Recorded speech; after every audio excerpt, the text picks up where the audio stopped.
ताज्या बातम्यांसाठी पाहत रहा तिचा सागर न्यूज।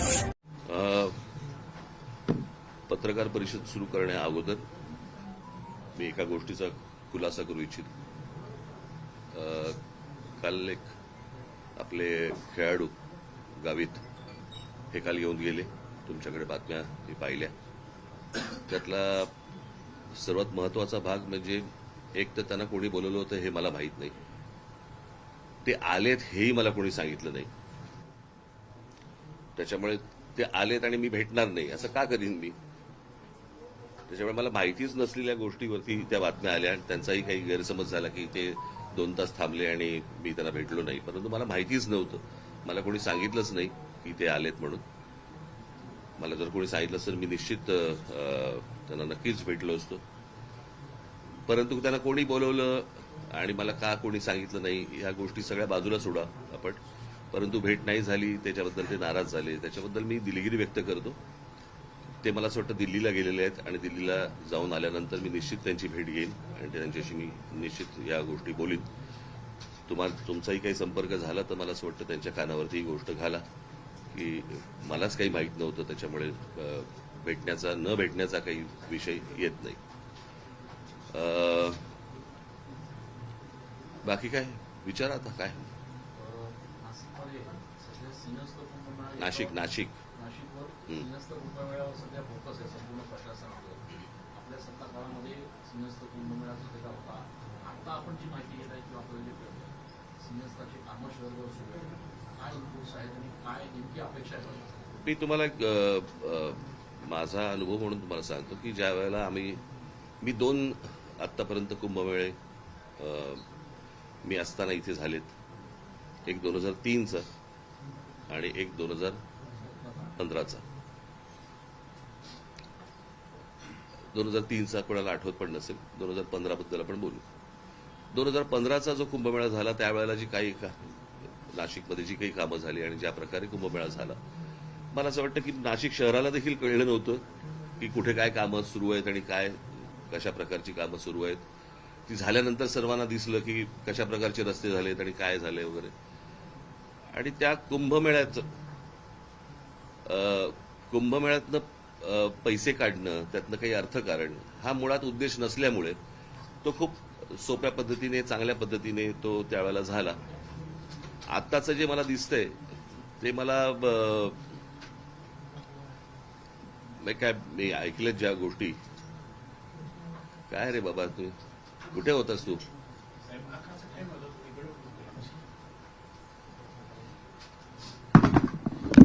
चला तर राहू दे बस।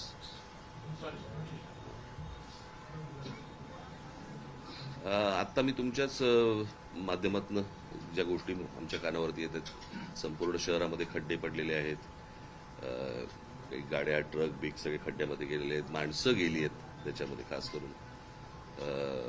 परंतु या प्रशासनाला काही नाही, डिम्म येतं ना, माणसं मेल्याचं गेल्याचं यांना कुठचे काही सोयीसुतक नाहीये आणि बस आपली त्या सगळ्या भागातनं म्हणजे त्या सगळ्या कामातनं कमिशन कशी मिळतील हाच फक्त एक सगळ्यात महत्वाचा भाग आहे। या कुंभमेळ्यासाठी मला कळले त्याप्रमाणे सगळे काही अनेक कॉन्ट्रॅक्टर्स हे गुजरातमधले आहेत, म्हणजे महाराष्ट्रामध्ये कॉन्ट्रॅक्टर जन्मालाच नाही आले असा भाग आहे। आणि वरून जे आदेश येतील त्याप्रमाणेच फक्त हे कुंभमेळे करायचे आणि महाराष्ट्रामधल्या एकूणच सगळ्या गोष्टी ह्या वरतून जे आदेश येतील त्याप्रमाणेच जर समजा हाताळायचे असतील तर त्यांना लख लाभो। दुर्दैव आहे, मला वाईट या गोष्टीचं वाटतं। इतकं सुंदर मी त्यावेळेला आम्ही नाशिक केलं होतं, त्याची सगळी दुर्दशा बघून वाईट वाटतं। म्हणजे ते बॉटॅनिकल गार्डन असेल किंवा माननीय बाळासाहेबांच्या नावाने केलेलं म्युझियम असेल किंवा अनेक गोष्टी ज्या त्यावेळेला केल्या होत्या, त्या सगळ्या गोष्टींची बस दुसऱ्याने केलंय म्हणून त्याची वाट लावायची। मला काल का परवाच मी हा प्रश्न विचारला की त्या स्मार्ट सिटीज काय झालं, त्या स्मार्ट सिटीचं कुठे गेलं? त्या स्मार्ट सिटी कुठच्याही देशातल्या कुठच्याही शहरामध्ये तुम्हाला काहीही दिसत नाहीये, सगळी शहरं बर्बाद होताना दिसत आहेत। आणि मला ज्या प्रकारे निवडणुका हाताळल्या जात आहेत त्याही खूप फ्रॉड पद्धतीनेच हाताळल्या जात आहेत, हे लोकांनाही कळले, लोकांनाही माहिती आहेत ह्यांना मतदान कशा प्रकारचं होतंय। परंतु जे काही करतायत मतदान त्यांनी या गोष्टींचा विचार केला पाहिजे. म्हणजे नाशिकमध्ये एवढ्या मोठ्या प्रमाणावरती झाडं तोडली जात आहेत, त्याच्यावरती एवढी आंदोलनं झाली, काही नाही, प्रशासन डिंब.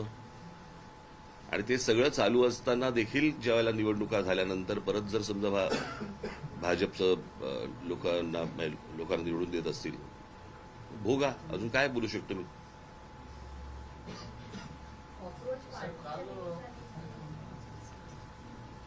हा, बोला.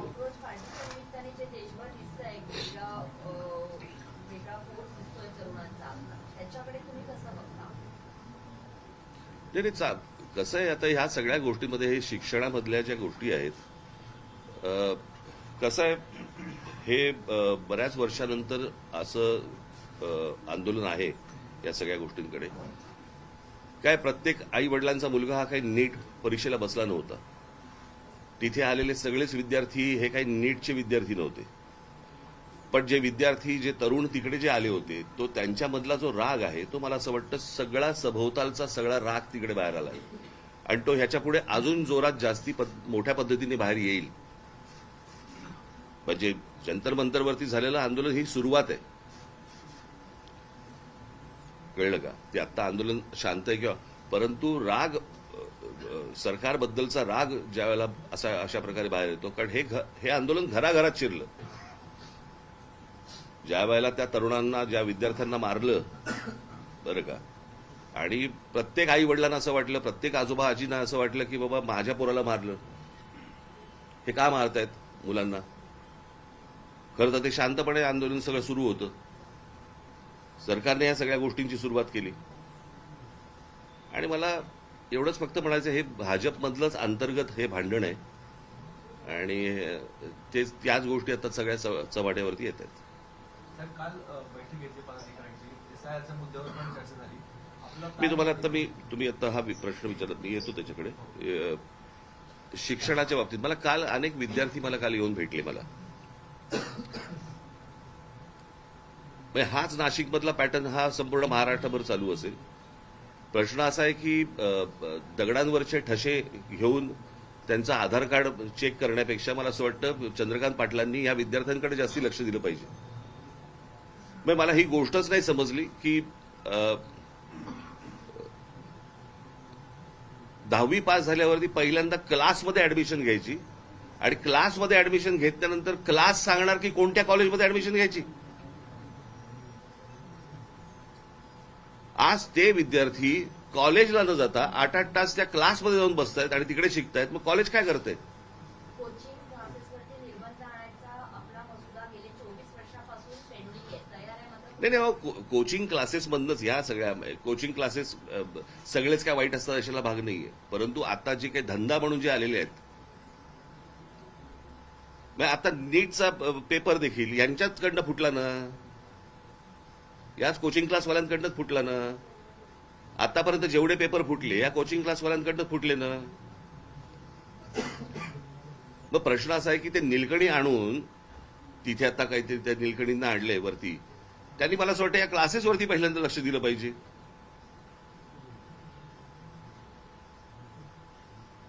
क्लासेस ठरवणार की विद्यार्थ्यांनी कोणत्या कॉलेजमध्ये जायचं, हे कुठची शिक्षण पद्धत?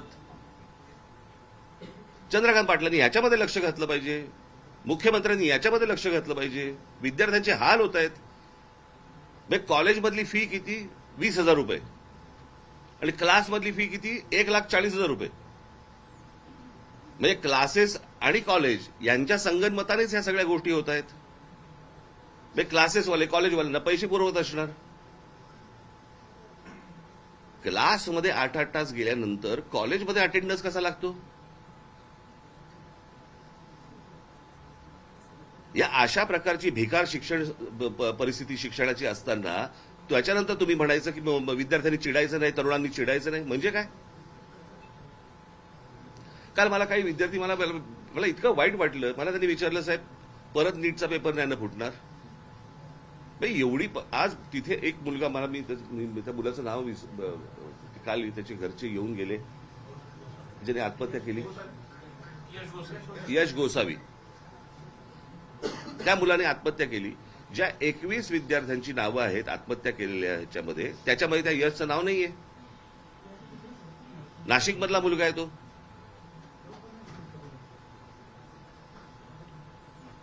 प्रशासनाला हेही वाटत नाही की बाबा आता इथे कोण पालकमंत्री आहेत नाही आहेत मला माहिती नाही, पण एक नाशिकमधला मुलगा जो नीटच्या परीक्षेचा संपूर्ण तयारी करतोय, पेपर फुटल्यानंतर तो व्यथित होतो, निराश होतो आणि आत्महत्या करतो, आणि आत्महत्या केल्यानंतर त्या मुलाचं 21 मुलांची नावं येतात, 22वं नाव देता येत नाही तुम्हाला.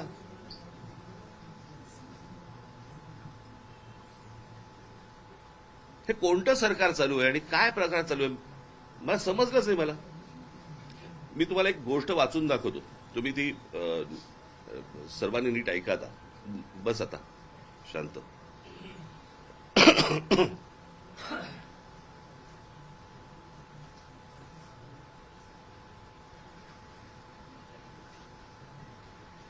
तुम्हाला वाटेल मी हा मगातपासून मोबाईल का घेऊन बसतोय, तर मोबाईल मला कोणाची फोन येणार नाहीयेत, मला एक गोष्ट वाचायची म्हणून तुम्हाला ठेवलाय बरोबर.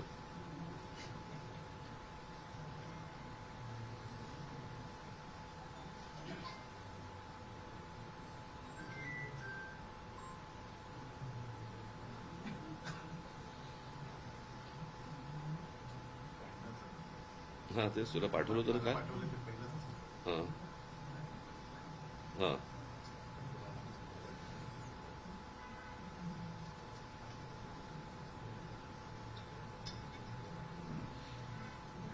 हा एक लेख आलाय, मी तुम्हाला मुद्दा म्हणून वाचून दाखवतो. तुम्ही गप्प बसा रे आता. एक तर उशिरा येऊन कॅमेरा लावू नका तुम्ही, बाकीच्यांकडनं आउटपुट घ्या नंतर.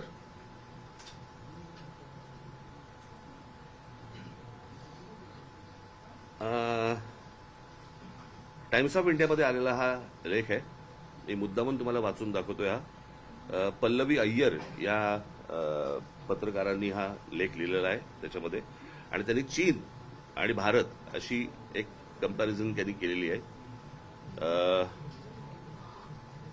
त्याचा मी तुम्हाला फक्त अर्क सांगतो त्या सगळ्या याच्यामध्ये.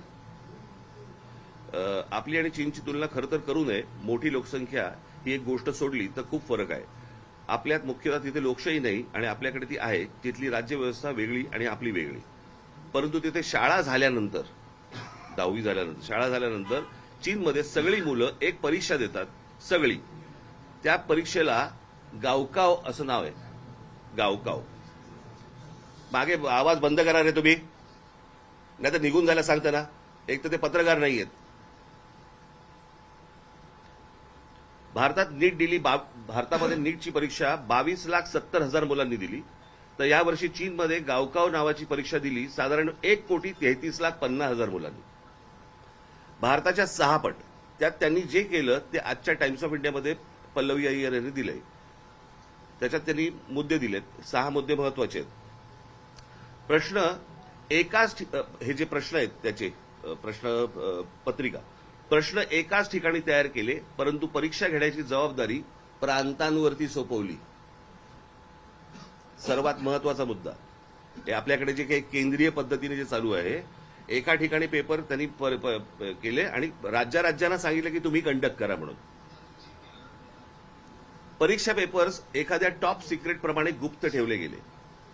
पेपर्स ने आण करत असलेल्या वाहनांवरती जीपीएसद्वारे लक्ष ठेवले गेले. त्यांना पोलीस संरक्षण होतं. हाय सिक्युरिटी प्रेसमध्ये जिथे नोटा छापतात तसे पेपर्स छापले गेले. तितकीच सुरक्षा होती जिथे तिथला कचरा आणि ड्रेनेज व्यवस्थेवरतीही लक्ष होते. त्याच्यातनं कोणी बाहेर काढू देत पेपर वगैरे.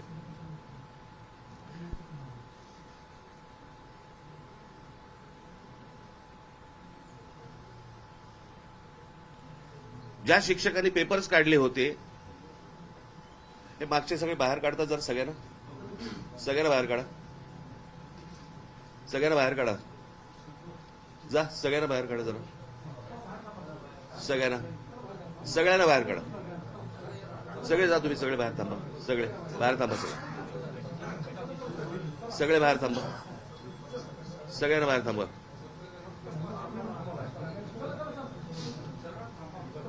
सगळ्यांना बाहेर थांबा. जा, तुम्ही सगळे बाहेर थांबा. सगळे बाहेर थांबा तुम्ही. सगळ्यांना बाहेर थांबवा, सगळ्यांना बाहेर थांबवा. तुम्ही बाहेर जा सगळे.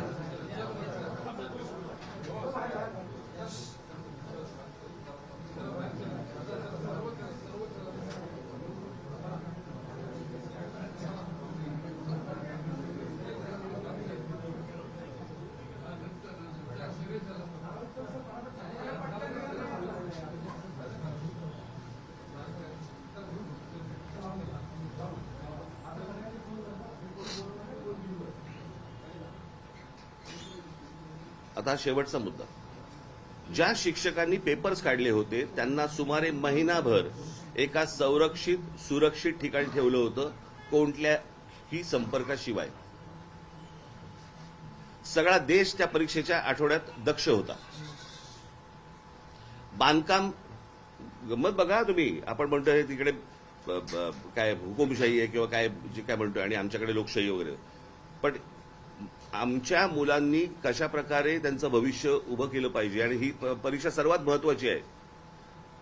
सगळा देश त्या परीक्षेच्या आठवड्यात दक्ष होता. बांधकामं थांबवली होती सगळी, कारण मुलांना शांतता हवी म्हणून. वाहनांच्या हॉर्न्सवरती बंदी होती. मुलामुलींना वेळेवरती परीक्षा केंद्रावरती पोहोचता यावं म्हणून वाहतूक वळवली होती. पोलिसांनी स्वतः शटल सर्व्हिस सुरू केली होती. रस्त्यावरती उभे राहून स्वयंसेवकांनी मुलांना फुकट नेण्या आणायची सोय केली. पाणी पुरवलं, अगदी खाद्यपदार्थ सुद्धा. म्हणजे हा एका परीक्षेसाठी सगळा देश उतरला होता. फक्त सरकार नव्हे, चीनमध्ये हुकुमशाही आहे, परंतु आम्ही गुणांची कदर करतो आणि सगळ्या गुणी मुलांना प्रगती करण्याची समान संधी आहे, हे यातून सांगत ते होते. नीटच्या परीक्षेमधनं आपल्याकडे जे विद्यार्थी आहेत हे या देशाचं भविष्य आहे. इतर परीक्षा देणारे विद्यार्थी त्यांचं हे आपल्या देशाचे भविष्य आहे. त्या मुलांकडे कोणत्याच लक्ष नाही. दरवर्षी पेपर फुटतायत. म्हणजे हे नीटचं आंदोलन जेव्हा चालू होतं त्यावेळेला 2 पेपर फुटलेत. म्हणजे या शिक्षण पद्धतीवरती जर समजा कोणाचंही लक्ष केंद्रित नसेल, कोणी त्या गोष्टीला गांभीर्याने घेत नसेल आणि त्याच्यानंतर तुम्ही म्हणाल मुलांनी चिडायचं नाही, मुलींनी चिडायचं नाही, तरुणांनी रागवायचं नाही, शिव्या द्यायच्या नाहीत. मग शिव्या द्यायचा अधिकार फक्त काय भाजपला आहे? लोकांच्या आया बहिणी काढण्याचा फक्त अधिकार भाजपला आहे? जर रास्त मागण्या करून पण जर समजा हे लक्ष देत नसतील, दुर्लक्ष करत असतील, काय करायचं लोकांनी? आणि म्हणून मी म्हटलं ना की ही सुरुवात आहे. नीट ही सुरुवात आहे. आता पुढे बघा काय काय गोष्टी होतील त्या.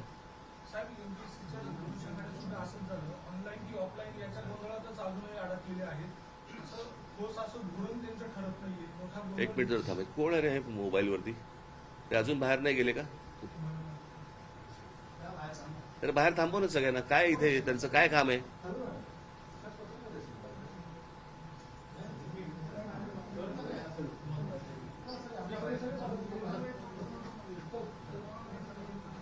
तुम्ही आता जंतर मंतरच्या आंदोलनाची उद्देशून म्हणालात की हे भाजपमधीलच अंतर्गत भांडण पुढे समोर आले म्हणतात. हे नक्की काय तुम्हाला?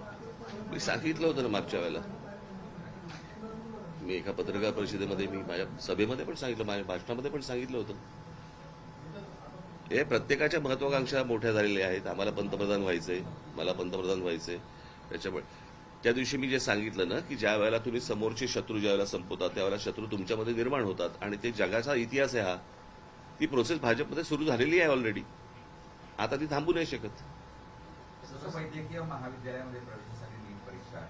त्याच्यानंतर आता प्रत्येक अभ्यासक्रमासाठी वेगवेगळ्या परीक्षा करण्यात आल्या आणि यातून खरं म्हणजे मोठा भ्रष्टाचार होतो. अनेक वेळेस मुलं जी 12वीला चांगला मार्क करतात त्या मार्कांवर पडतात. नाही, माझं तर म्हणणं आहे ते बाकी सगळ्या गोष्टींवरती आपल्याला करता येईल. पहिल्यांदा कॉलेजची भूमिका काय आणि हे जे धंदेवाईक जे क्लासेस जे निर्माण झालेले आहेत ह्यांची हे हटणार की नाही हटणार? मला असं वाटतं सरकारचा कस पहिला इथे लागला पाहिजे.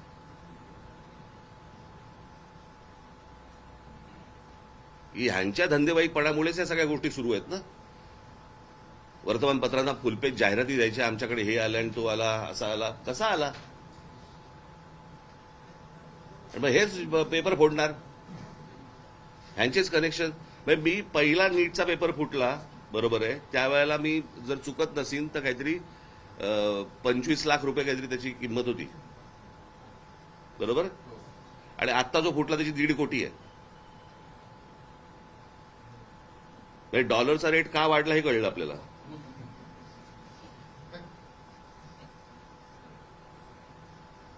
आणि हे सगळ्या गोष्टी बाहेर येत आहेत, सगळ्या गोष्टी सगळ्यांना माहिती आहेत आणि कोणी कंट्रोल करत नाहीये. म्हणजे काय, म्हणजे सरकारमधले कोणी अडकलेत का त्याच्यामध्ये? लोक आहेत का कोणी ज्यांचा धंदा त्याच्यावरती अवलंबून आहे?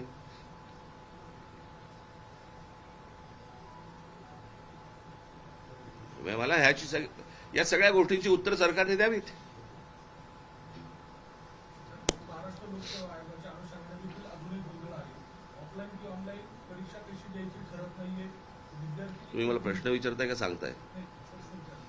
याच्यामध्ये काय सोल्युशन वाटतं? कशा पद्धतीने मी काही त्यातला तज्ज्ञ नव्हे, बरं का. जे लोक तज्ज्ञ आहेत त्यांच्याशी ह्या गोष्टी, तज्ज्ञ आहेत ना एवढे, तज्ज्ञांची काय कमतरता आहे का? परंतु प्रश्न असा आहे ना सरकारचा, की सगळं आम्हालाच कळतं. यातनं ज्या दिवशी सरकार बाहेर येईल आणि ज्या दिवशी तज्ज्ञांशी ज्याला चर्चा करून त्याच्यातनं काहीतरी सोल्युशन येईल तेव्हाच होईल ना, त्याशिवाय कसं होईल? आता ते नीलकंठीने आणले तर मला माहित आहे ते काय करणार आहेत. साहेब, काल मोहन भागवतांनी पण तरुणांशी संवाद साधला. एका बाजूला उशीर झाला. साहेब, त्यांनी जैनजींसोबत संवाद साधला मोहन भागवत आणि ते म्हटलं की डोळे दाखवून उशीर झाला. महाराष्ट्रात सुद्धा कुठे असेल किंवा शालांत असेल, याच्या विरोधात आज विद्यार्थ्यांचे आंदोलन नाशिकमध्ये सुरू आहे. तर याबाबत आणि त्यांनी दादा भुसेंचं राजीनामा मागितलं. महाराष्ट्र नाही, मला असं वाटतं मी आता एवढं सगळं बोलल्यानंतर हा काय प्रश्न आला? शिक्षण व्यवस्थेमध्येच जो गोंधळ आहे तो सुधारला पाहिजे ना हो. आज नाशिकमध्ये सुरू आहे, उद्या अजून ठिकाणी, दुसऱ्या ठिकाणी. प्रश्न असा आहे की हे काय म्हणतायत ती मुलं, हे आपण समजून घेणार आहोत का? त्यांना, त्यांच्या आई वडिलांना काय प्रकारचा त्रास होतोय, मानसिक होतोय, आर्थिक होतोय, सर्वच बाजूनी होतोय, तो आपण समजून घेणार आहोत का? काय ही मुलं उगा, अहो त्या मोबाईलवरती ज्यावेळेला ती मुलं बघतात ना, जग ज्यावेळेला पाहतात त्यावेळेला मला सांगा कोण राहील इथे? मी परवा दिवशीचा आकडा वाचून दाखवला ना, किती मुलं गेली बाहेर. 5 लाख कोटीच्या वरती आपल्या देशामधले पालक हे 5 लाख कोटी मुलांना शिक्षणासाठी बाहेर पाठवत आहेत. म्हणजे 5 लाख कोटी देशाच्या बाहेर गेले पैसे. 5 लाख कोटी कशाला म्हणतात?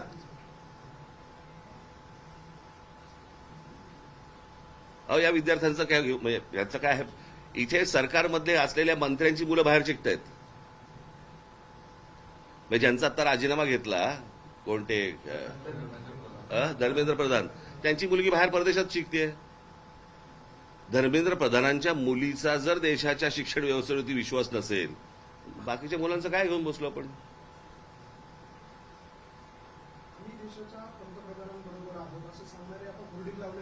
आता काही इथे भाजप,